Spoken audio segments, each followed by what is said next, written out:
Coimbatore medical college ആശുപത്രിയിൽ വീൽചെയറിന് രോഗിയോട് പൈസ ആവശ്യപ്പെട്ടെന്ന വാർത്ത നിഷേധിച്ച് ആരോഗ്യമന്ത്രി.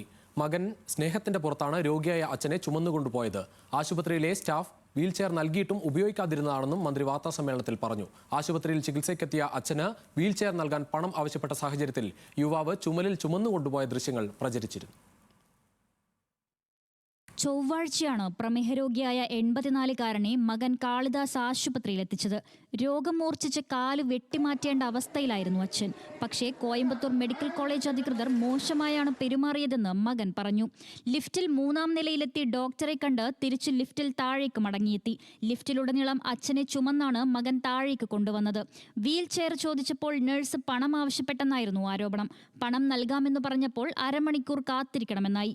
തുടർന്നാണ് അച്ഛനെ മകൻ ചുമന്ന് പുറത്തേക്ക് കൊണ്ടുപോയത്.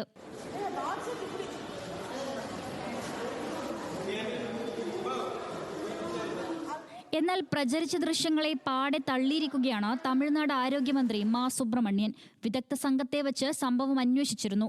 മകൻ അച്ഛനെ ചുമന്നത് സ്നേഹത്തിന്റെ പുറത്താണെന്നും ആശുപത്രിയിൽ വീൽചെയർ നിഷേധിക്കപ്പെട്ടിട്ടില്ലെന്നും ആരോഗ്യമന്ത്രി പറഞ്ഞു. National desk, news Malayalam.